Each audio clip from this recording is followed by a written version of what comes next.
everyone. Welcome to another episode of Talk It Out with me, Li Jingjing.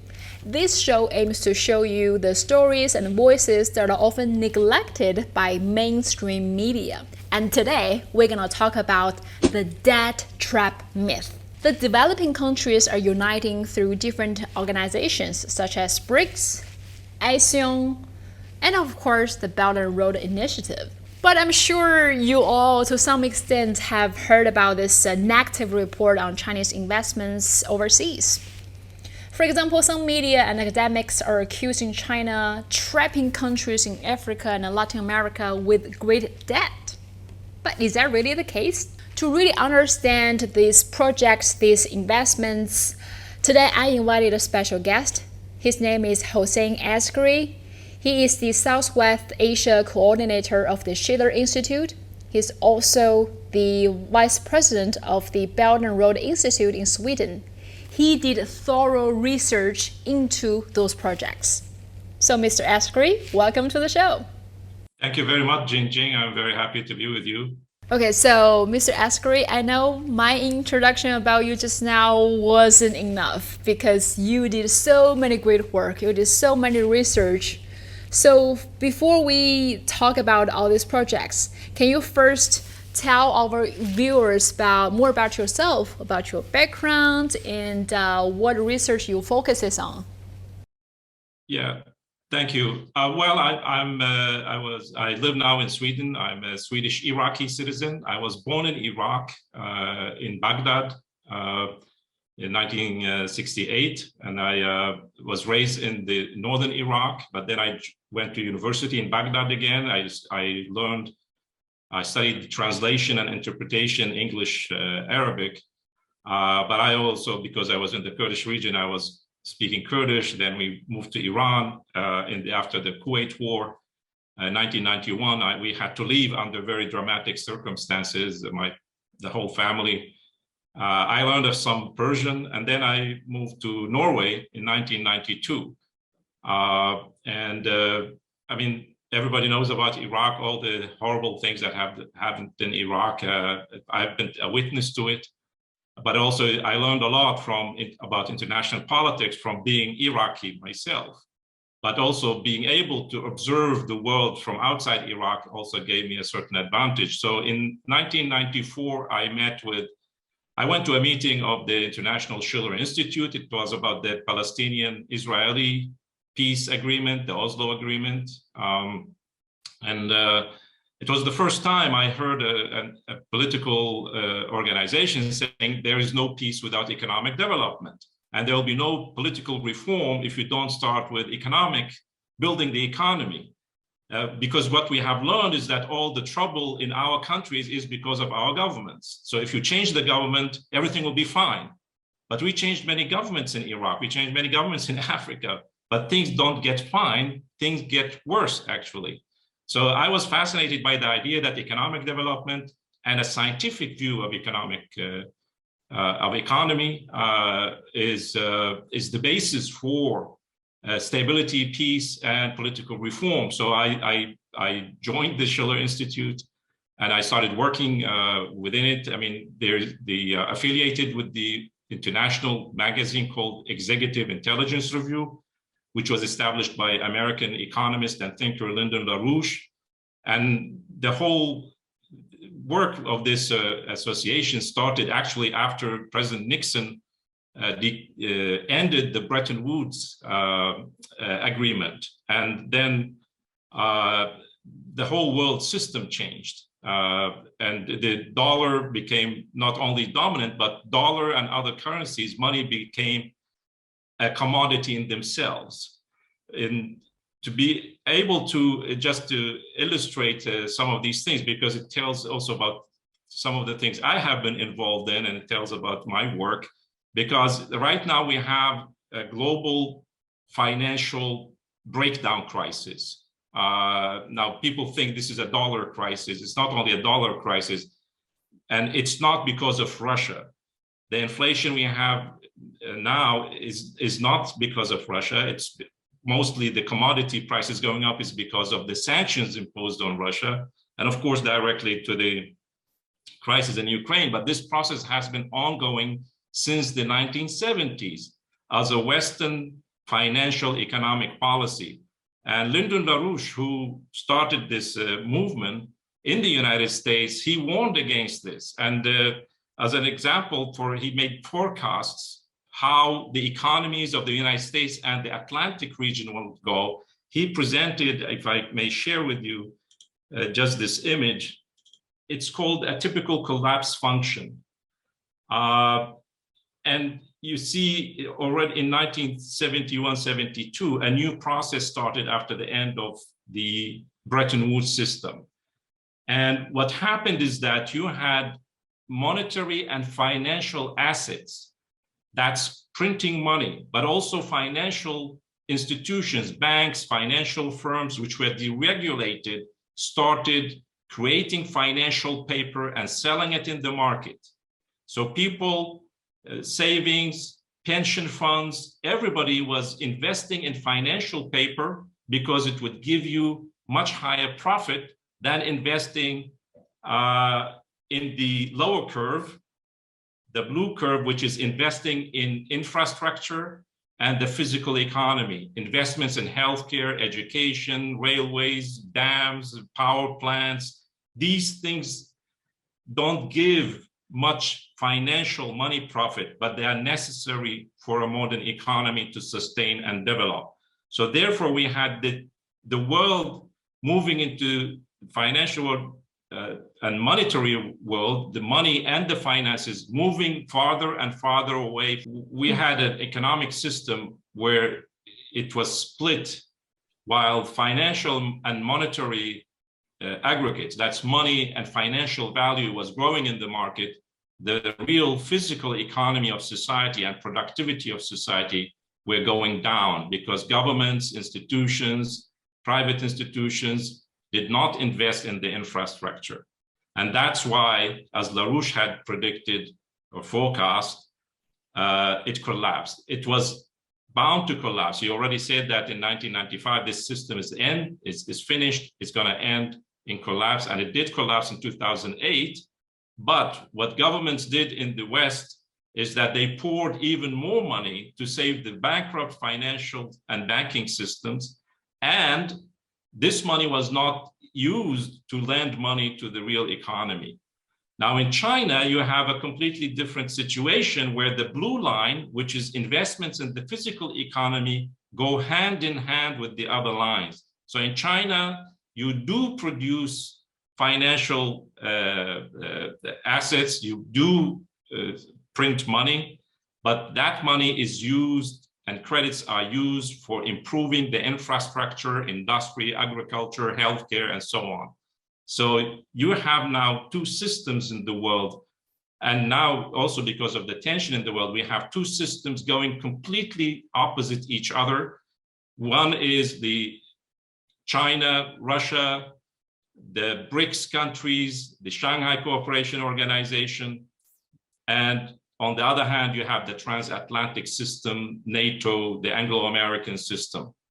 Now, the Anglo-American transatlantic system is collapsing economically and financially, while the other group is developing. So that's why we have a divided world where we can expect, and our institute is mobilizing internationally, that we don't really want a third world war, but we need to find a new international architecture to unite nations rather than dividing them. So this was basically the idea of the what we call LaRouche movement or the Schiller Institute. Here I am with Mr. Lyndon LaRouche. He passed away in 2019 at the age of 97. And Mrs. Helga LaRouche, his wife, founded the Schiller Institute. And she's popularly known as the Silk Road Lady. Actually, it was CGTN, which nicknamed her the Silk Road Lady. And there's a very good reason for that, because since the 1990s, both Executive Intelligence Review and the Schiller Institute were promoting, after the fall of the Soviet Union, the fall of the Berlin War, said that we should use the technological and industrial capacity which exists in a triangle between Paris, Vienna, and Berlin to expand the industrial and infrastructure bases to rebuild Eastern Europe and Russia and go all the way and join hands with China. So this was an idea, it's irony, it was promoted by an American economist, but our hope was that Europe will take the lead into this process. But Europe then got entangled in other problems. And in 1996, Mrs. LaRouche was invited to Beijing to an international conference organized during the period of President Jiang Zemin on the new Silk Road as a new strategy for China. It was a very big international conference, but it got very little attention. But immediately after that conference, we started working intensively on many continents to study this whole idea and develop it and put more details into it. And therefore, we produced this special report, the Eurasian Land Bridge, or the New Silk Road Locomotive for Worldwide Economic Development. And this was the first ever comprehensive scientific economic study of the idea of the New Silk Road, or what we call the Eurasian Land Bridge, which we later developed into what is called the World Land Bridge. When President Xi Jinping announced the Belt and Road Initiative in 2013, that was a very important breakthrough, actually, in world history. Because for the first time, we have a major power promoting an idea which we knew holds the key to solving many problems in the world, including security and military strategic problems. And therefore, the Schiller Institute and the Executive Intelligence Review produced a new report, more comprehensive, it's like in 400 pages, large size. We called it The New Silk Road Becomes the World Land Bridge. It was translated into many languages. I translated it into Arabic. It was translated to Chinese. We have German, and so on. So that idea became then the World Land Bridge. We can actually physically connect all continents together with infrastructure. This is not a fantasy. This was done in cooperation with engineers, development and transport ministries from many countries. We have another genius called Hal Cooper, American consultant. He actually designed the idea and also connecting through the Bering Strait, Alaska to East Russia, and then to China and the rest of Eurasia. This actually existed as a vision by American leaders in the 1880s already. And this was not an imperialist idea, but it is exactly what China is now promoting, a new system of governance. And then in 2017, I and colleagues produced this report called Extending the New Silk Road to West Asia and Africa, because the first report did not deal much with Africa per se and West Asia. West Asia is what people call the Middle East. I don't like that term. It's a very absurd term. There is no place on earth called Middle East. This was a creation of the British East India Company to identify their properties in the world. So if you sit in London, you look at the world, you have the Near East, the Middle East, and the Far East. But that's seen from London. In China, the Middle East is Hawaii. If you want a place called Middle East, you cannot call a place to the west of you as Middle East. And therefore, we call it West Asia, which is the real name. The United Nations uses the name West Asia. There is no Middle East in official terms. So anyway, that was a bit of background, because this idea of the New Silk Road, it became a passion for me personally, and also for many members of our organization. We organized, God knows, hundreds of international conferences, seminars, meetings. We met with government people from all over the world to make them understand this idea. This is since 1996, 97. And we were fortunate that China adopted this idea, and we are also fortunate because we did extensive economic studies of what does it imply? What does it mean for a nation to be part of this? What it means for a region? And these lines we discuss are called development corridors. These are not simply trade routes, as people misunderstand. The Chinese president says this is the economic belt. He did not say the trade belt. It's an economic development perspective where infrastructure, railways are the core of a new economic system to develop the resources, human and natural, of every region it passes through. So this is the idea of economic development corridor. So anyway, we became experts on the new Silk Road and the Belt and Road. But in 2018, here in Sweden, we established the Belt and Road Institute because, first of all, people did not know much about the Belt and Road, and the little that existed in the media here and in Europe generally and the United States was only negative things about the Belt and Road. So we wanted to make studies, video programs, conferences, seminars to explain for people why this is an important and initiative to join rather than to work against it. And part of that, of course, was to, not only tell people how good it is, but we had also to explain why a lot of what the negative things being said about the Belt and Road in China were not true. If I were a reporter from the Western mainstream media, after hearing what you just said, and you said so many good things about China's project, I probably want to ask you, did you take money from Chinese government? Are you paid by Chinese government to say good things, positive things about their project overseas?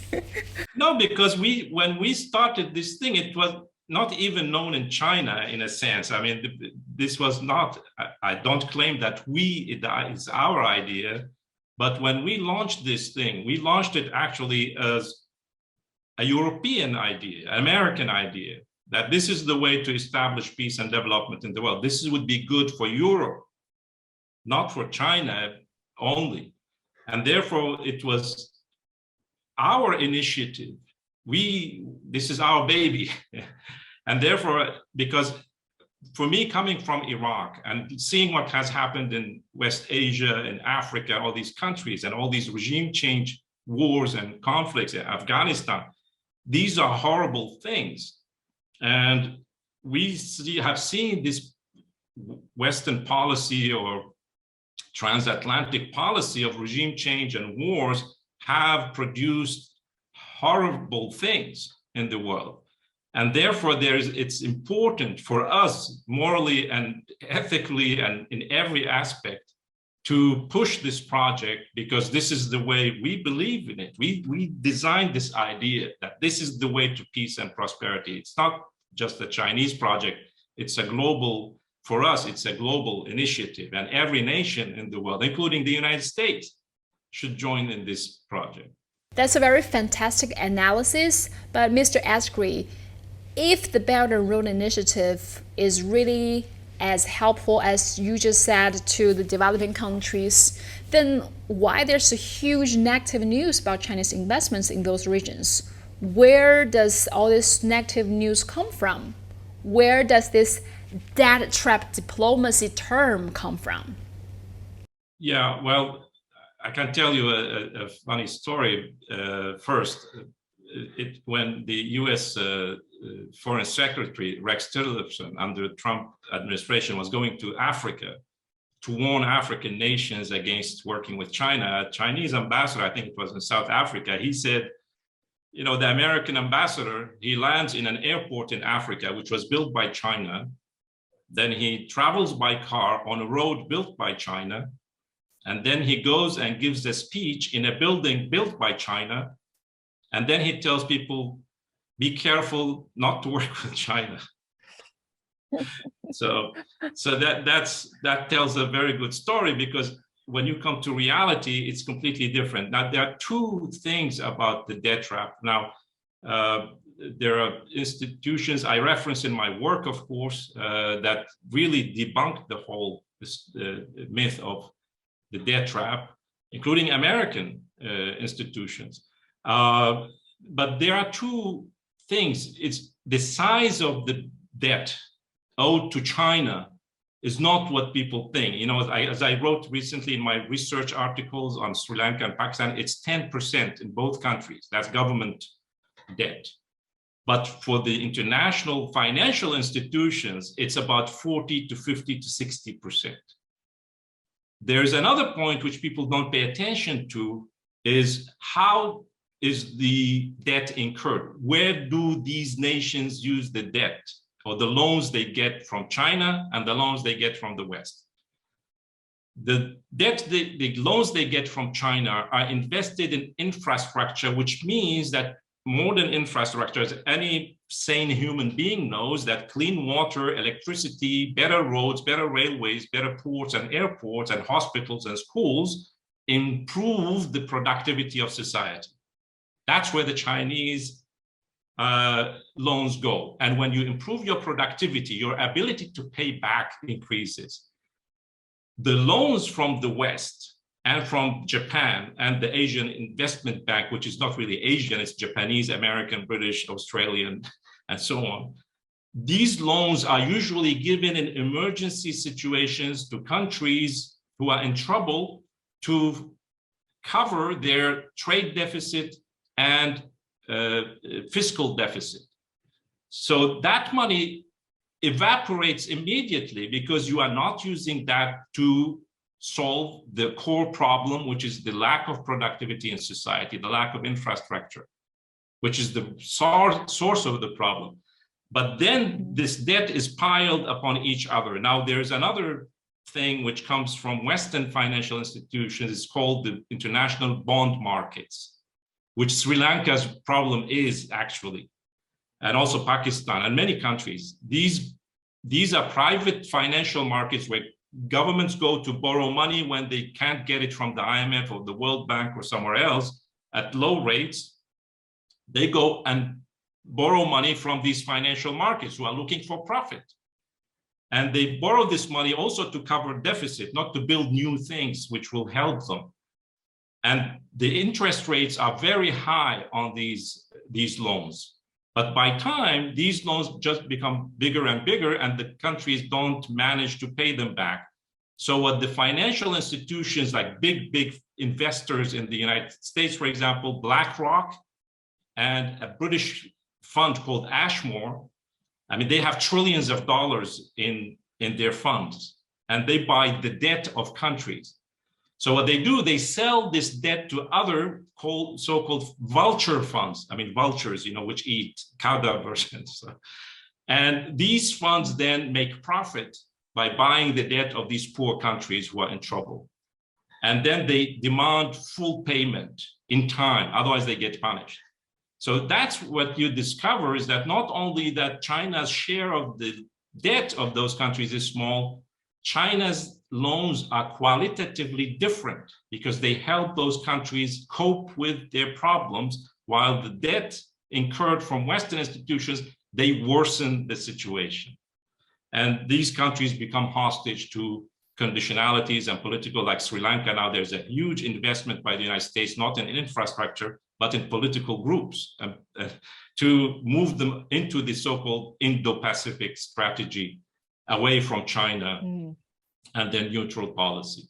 So that's where, but the story where it comes from, and I did a lot of research on that myself, but there was, if you look at the internet and try to search where this thing started, it started in earnest in May 2018. There is nothing before that except for a few discussions in India by anti-Chinese groups who were pissed off with the Chinese investments in Sri Lanka, that India is losing Sri Lanka. So they came up with this term, debt trap, for strategic reasons. But the real story started in May when the State Department, not through a press release, but they sent out a report, a study, to all the big media in the world. It was a study, not, they say it's an academic study from Harvard, but I can show you where the whole thing started. Wow. This was in 2009. In 2009, there was a massive food crisis in the world. I remember I and some colleagues went to Rome in Italy because there was a global summit where world leaders came there to discuss the food crisis in 2009. And we went there to cover this summit. At the same time, Western media, but especially the British media, like The Guardian, this is from The Guardian, came out with a story that China has 1 million farmers now invading Africa, taking over land, grabbing the land of Africans, producing food for China. Now, I looked at this and I said, okay, they say this is according to a UN report. So if you see here, they say, see the full FAO report, the Food and Agriculture Organization report, okay? So how many people in Britain click on it and read a 90-page, terribly boring report? Almost none.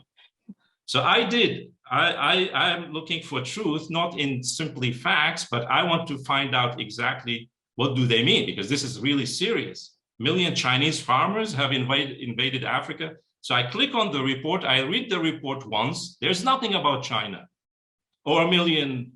Actually, what it says is that China has certain investments and cooperation with certain governments. There's nothing in the report. So I read it again. I say, where did they come with this 1 million farmers? What it shows that this is a fallacy of composition, because if you confront the writer, they say, well, I didn't mean that the report says, but this is the report talking about land in Africa being taken over. So anyway, so this is a big lie.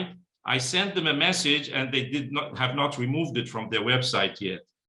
But then I went and studied who is grabbing land in Africa.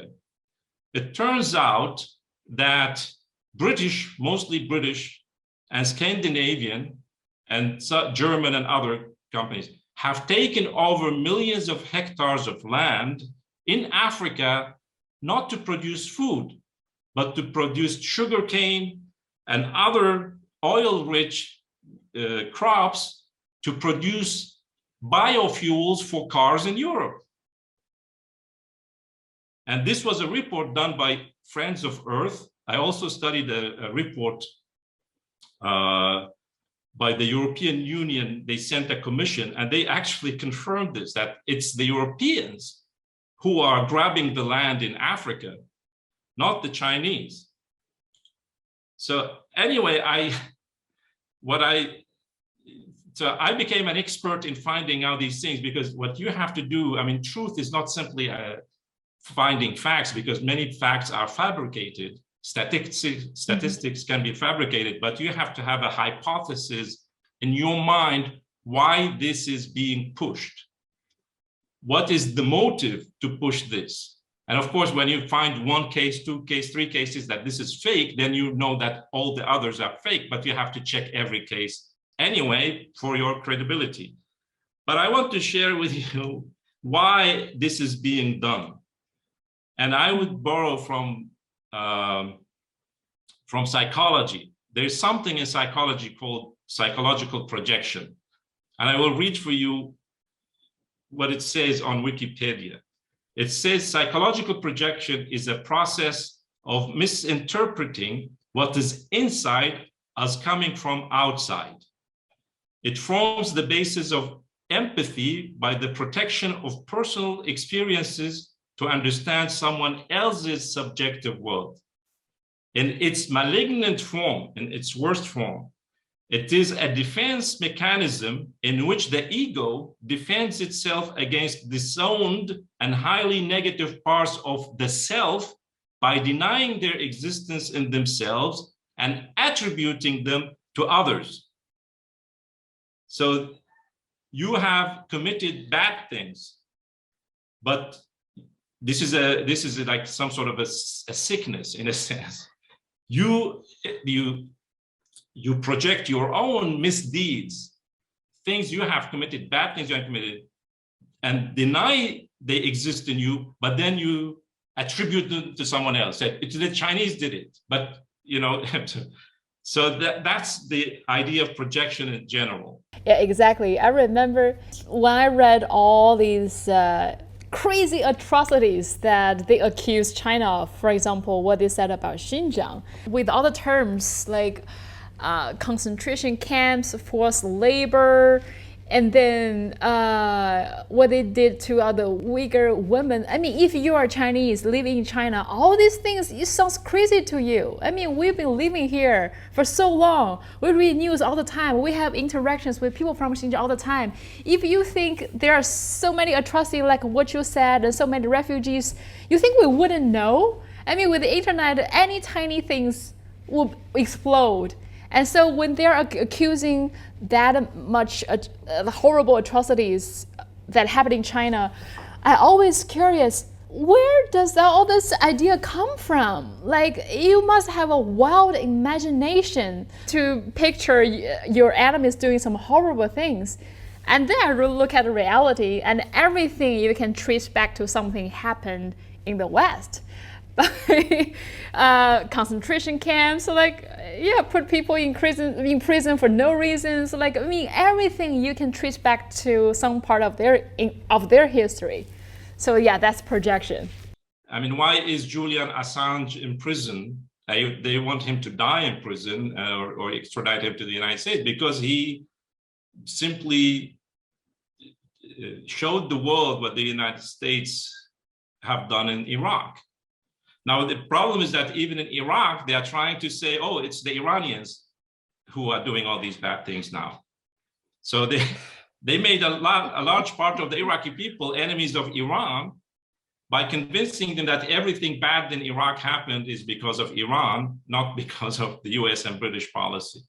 So anyway, this is, if I go back to this case I told you about in 2018, okay, so the report I mentioned that the State Department distributed to the international media in the middle of May.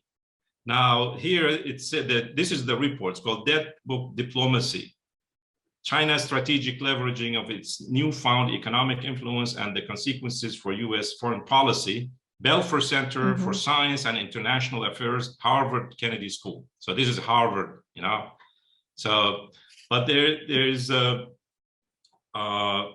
it was written by two characters, Sam Parker and Gabriele Shevitz. Now, Sam Parker he's not an economist, neither Mrs. Shevitz. They come from security and military intelligence sections. So they have no idea about economics and finances, and they don't talk about these things in the report, actually. Parker comes from the Homeland Security Department, which was established after 9/11. Mrs. Shevitz, more interesting, she worked at the Defense Department, but now she works in a defense think tank whose head, I don't remember the name, she was supposed to become Biden's defense minister. So Mrs. Shevitz will follow with her into the Defense Department. So those people have nothing to do with economics, but they made this very big report about how China is entrapping nations in debt to promote its military strategic advances.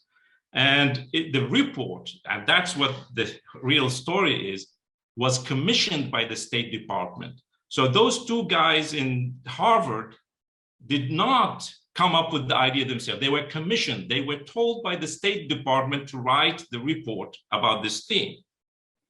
Now, they removed that from the PDF file, but I still have internet reports from the media. Look, May 23rd, 2018. And it says the US Department has, in a report commissioned by it and made public recently, warned that China is offering blah, blah, blah.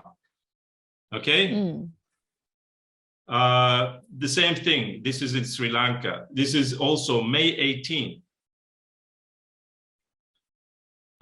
So in many reports in the media, it says that the State Department commissioned the study. So those scholars in Harvard did not come up with the idea themselves. They were told to write it. And then it was sent back to the State Department. And the State Department said, oh, look, we found this fantastic scientific report from Harvard, which tells the story of how China.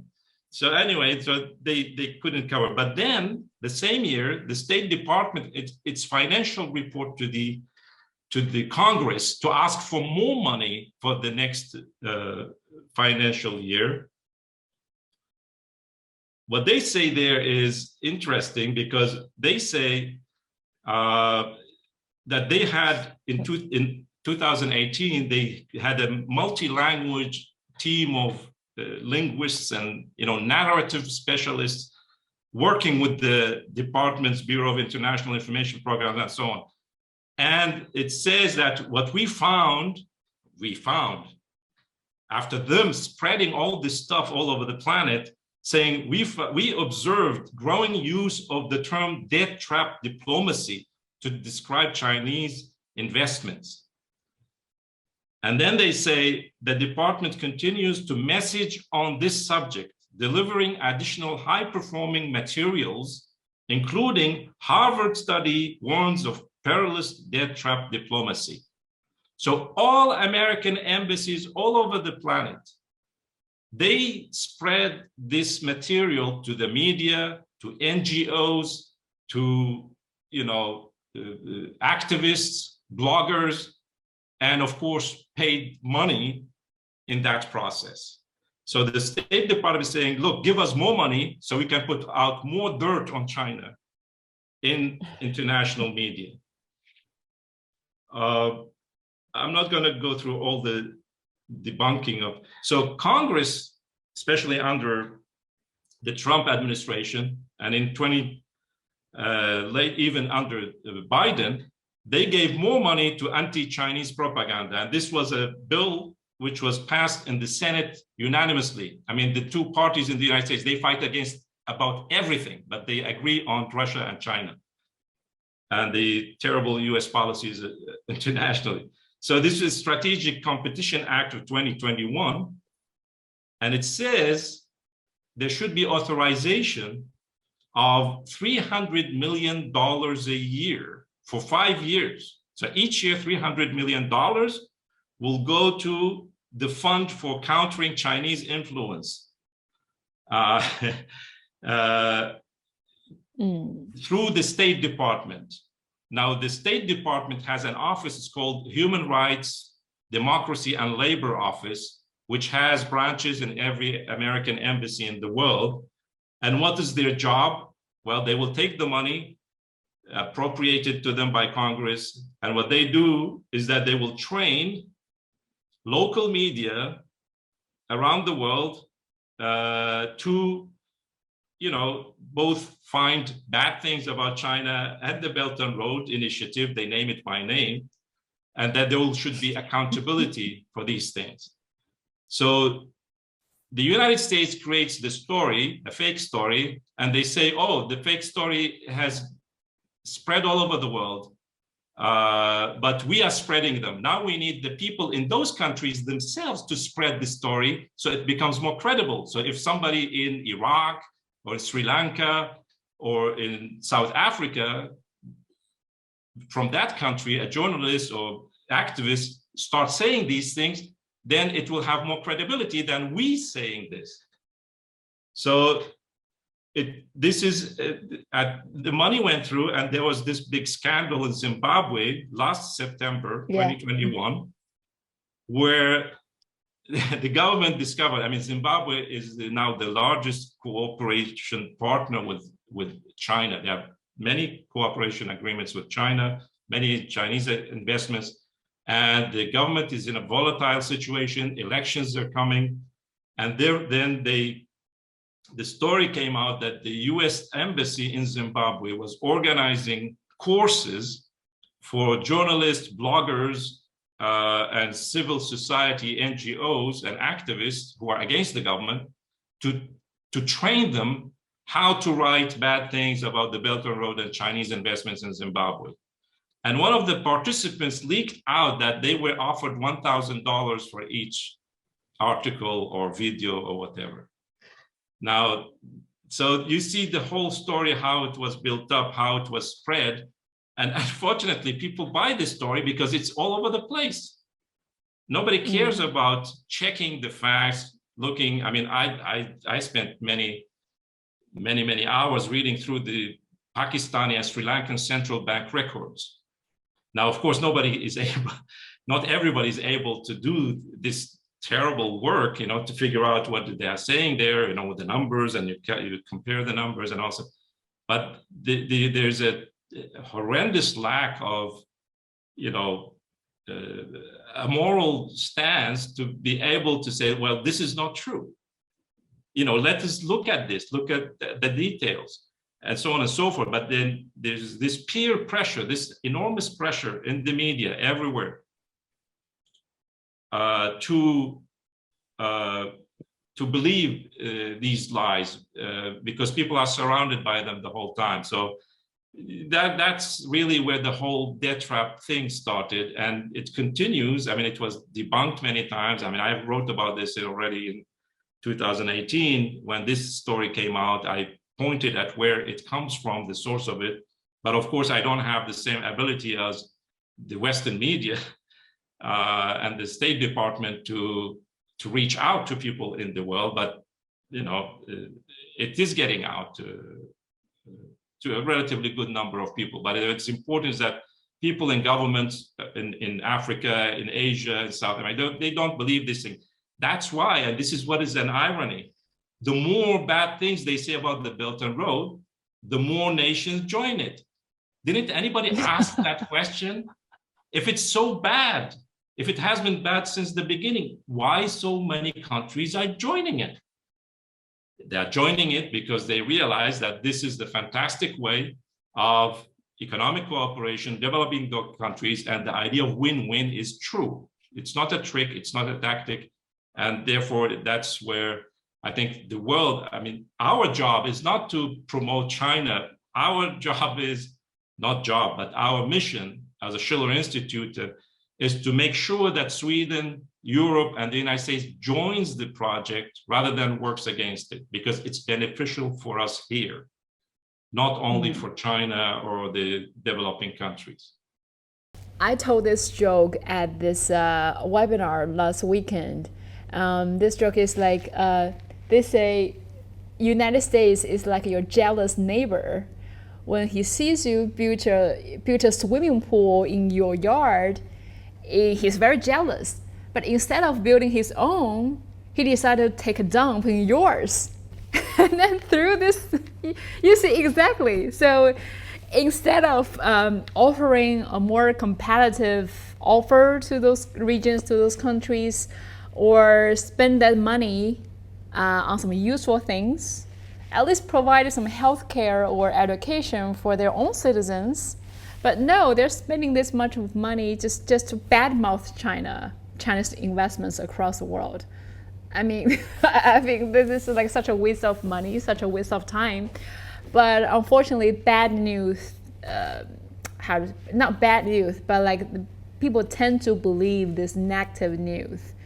And you showed me this report from Zimbabwe. I think there's another similar news from the same newspaper in Zimbabwe, the Herald. They find out that the U.S. Embassy, the trained local journalists, and some people not just read bad news about Chinese investment, they also organized a protest outside of Chinese companies, Chinese embassies, to particularly spread rumors about malpractices, forced labor. So I mean, they teamed up. They have a whole plan to spread this negative news, and it's not just us saying this right now. It's being confirmed by new media, like in Zimbabwe, in different regions. But like, who would spend that much time like you did to really look into all this research, all this report to find out the truth? People just believe whatever the mainstream media, Western mainstream media told them. We have a different case situation in Iran. I mean, in Iraq now, in the country where I come from, I mean, we had 17 years of American-British influence, but we still don't have electricity.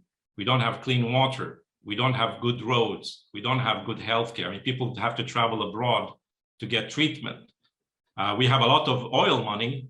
Half of it is stolen by politicians. and the rest is just given to the people so they can feed themselves. Nothing is being built. So in the last 2-3 years, since the overthrow of the previous Prime Minister, Adel Abdel Mahdi, he actually tried to do something. He went to China and signed an agreement that China would take part of the oil we are already selling to China, and instead of money, we could get infrastructure projects. But as soon as he came back from Beijing, there was a color revolution waiting for him, and it became very violent, and then he was overthrown. That was the only time some Iraqi leader tried to do something good, and he was overthrown. So we started to mobilize people, to educate people on why this is important, why the Belt and Road is important, why Iraq's location on the Belt and Road is important, what are the benefits, what kind of projects we can build, why financing these projects through barter of oil rather than loans and so on is beneficial for Iraq. So now we have actually a whole movement in Iraq. It's called the Silk Road Movement, which is non-partisan, has nothing to do with the parties. And every time somebody comes out in social media or somewhere else with these lies, they will confront him because they got good education by myself and others. We have another activist is called Karim Badr. He's called Karim Silk Badr because he talks so much good things about the Silk Road. So we inoculated a good portion of the people with these knowledge and information and fact-finding to do that. And I think it's a big job, but it could be done, that people themselves start to encounter these narratives themselves in their own countries. So I'm wondering, do you think that Belt and Road, BRI, will help to shift the geopolitical balance, especially now we have the war in Europe, and a lot of people are saying, guys, things are changing. There's a balance of power in the global atmosphere. Something's changing. Do you believe that this geopolitical balance is shifting, and can BRI really contribute to that? Yes, the world situation is shifting, the geopolitical situation is shifting for different reasons. The biggest reason is, of course, the rise of China, but also the rise of Asia together with China. And then we had this massive tension and the attempt to encircle Russia. And Russia's intervention, actually, I think the big breaking point came in 2015 when Russia decided to go and support the Syrian government with military means to stop the series of regime change wars, because they realized that this will continue to Iran and then Russia and so on and so forth. So they stopped it there. So therefore you had China emerging with Asia as the new world economic power, and Russia intervening to stop this geopolitical outreach in a destructive way. And therefore these two things, and then the emergence of the BRICS nations, the consolidation of the Shanghai Cooperation Organization, especially after the withdrawal of the US and NATO from Afghanistan, this has created a completely new situation. Now, the Belt and Road Initiative, what is special about it, it focuses on economics. And it has proven itself to be a mode of work which can benefit both nations that are involved in this, and it can benefit third nations. And therefore, the Belt and Road in itself cannot change the world economic situation, but it can show the way to the alternative to the situation we have in the world, where we have two blocks, we have two systems fighting against each other, going in different directions. One of them uses military force, which is the transatlantic system. The other one is trying to use economics, cultural exchange, and diplomacy to solve problems and to promote economic development, ending poverty, and so on and so forth. So these two systems cannot exist for long side by side. They must clash some point. And what we fear now is that this could be the end of civilization if we get into a global war with nuclear weapons. I mean, we have insane people in NATO talking about nuclear weapons now. And therefore, the Belt and Road is a good model for a new governance system. Now, what China and Russia and other nations now joining, saying, look, we don't want to create a new system. We had the United Nations Charter. I mean, this came after horrible world wars, and it took a long time to establish them, that we have a system of governance among nations, that nations are sovereign and independent, and problems should be solved in a diplomatic way. What China has added with the Belt and Road, I say, but you have to have economic development in order to have peace. That's the reason I joined the Schiller Institute in the first place in 1994, because it has this economic dimension which makes it special. The UN and everybody's talking about solving problems, diplomatic problems, and military problems. China and Russia say we don't need to reinvent the system. We can go back to the United Nations, but we have to add this economic coexistence and win-win cooperation to the equation.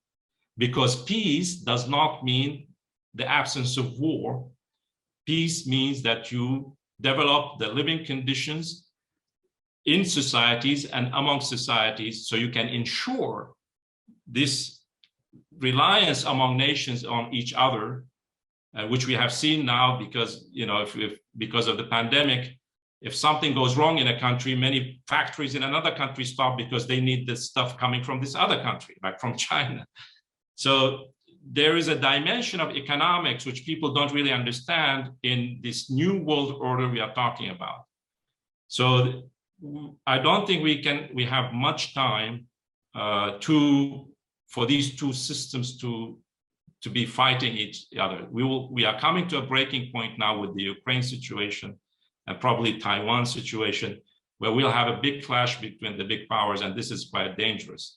And therefore, this is why the Schiller Institute now we have convening international conferences to define this new world order, which is not against the West, it's not for the East, it is going back to the principles of the United Nations, the principles of what we call the Peace of Westphalia, which is another precedent for the United Nations Charter, which ended the religious wars in Europe. I mean, we had horrible religious wars in Europe for 100 years, which ended in 1648. We had the 100 Years' War, we had the 30 Years' War, and 1/3 of the European population were killed. And therefore, nations came together and said, look, we cannot continue like this. We have to decide that nations are sovereign. They can worship the God they want. They can have the religious system they want, Protestant, Catholic. This is none of our business. Each country is sovereign and independent, but what we can do is to work for the benefit of the other with economic cooperation and trade. And this is what China is also proposing. If we depend on each other for our survival, we will not get into wars with each other. I will put the link to Mr. Askary's article, the research, in the comment description sections. The articles about to debunk the debt trap in Pakistan and the debt trap in Sri Lanka, I will put it in the description. So for those of you who want to read all this research that Mr. Askary has spent so much time on analyzing, so please take a look. I will also put those articles in my newsletter to hope more people can take a look rather than just reading a few articles on what's the mainstream media. So maybe it's time to take a look at some real research. And is there anything else that you think is really important to share but I haven't asked? No, thank you very much, Jing, for inviting me. It was a very fascinating discussion. And the only thing I want people to know that there are alternatives to the current situation in the world. There are ideas, and we have this weekend, maybe the recording will not be broadcast before that, but we have an international conference to discuss how to get out of this trap of a new world war, and what is the shape of the new world order what we demand. And I think people would do a great service to themselves and their countries that they follow these ideas. And if you may share the Schiller Institute link to the website, then we have many conferences and events the whole time, which people can join. And is there any other ways that people can find your work, Mr. Askary? Yeah, I mean, I have I'm on Facebook, on Twitter, on YouTube. I have my own channel. It's multilingual, and so people who know Arabic maybe can also watch. So no, that's I think the material you're going to provide, that should be enough. And if they Google my name, they can find things both from now and from my background on internet. And Mr. Askary is also on Twitter, so give him a follow. And I will put his Twitter on here as well. So thank you so much, Hussein Askary. Thank you so much. I really enjoyed this discussion, and I definitely will invite you back again and again for more topics. Thank you so much. Anytime. Thank you. Bye-bye.